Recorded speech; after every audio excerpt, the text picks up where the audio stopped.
Macario Sakay. Si Macario de Leon Sakay ay lider, katipunero at pangulo ng Republikang Tagalog, isang pamahalaang revolusyonaryo na itinatag niya upang ipagpatuloy ang pakikibaka laban sa mga Amerikano.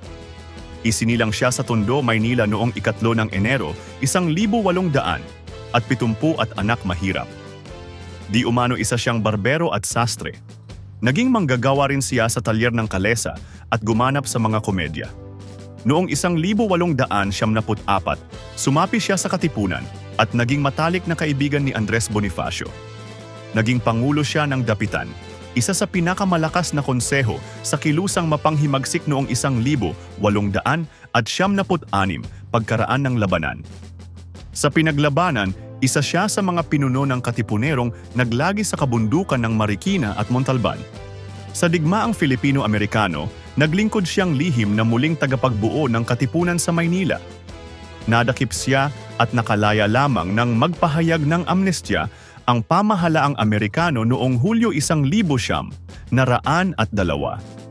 Nagtatag siya ng mga pangkating gerilya sa Timog Katagalugan, lalo na sa mga lalawigan ng Rizal, Cavite, Laguna at Batangas. Lumakas ang kaniyang pangkat at noon niya ipinahayag ang Republikang Tagalog na siya ang Pangulo at si Francisco Carrion ang pangalawang Pangulo.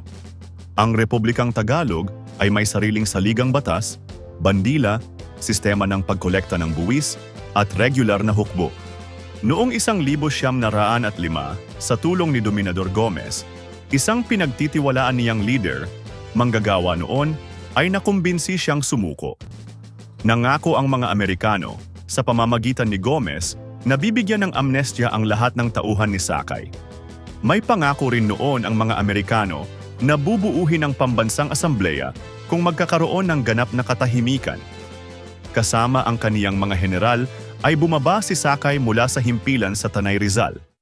Gayunman, sa isang piging sa Cavite ay bigla at pataksil siyang hinuli, ikinulong at madali ang nilitis.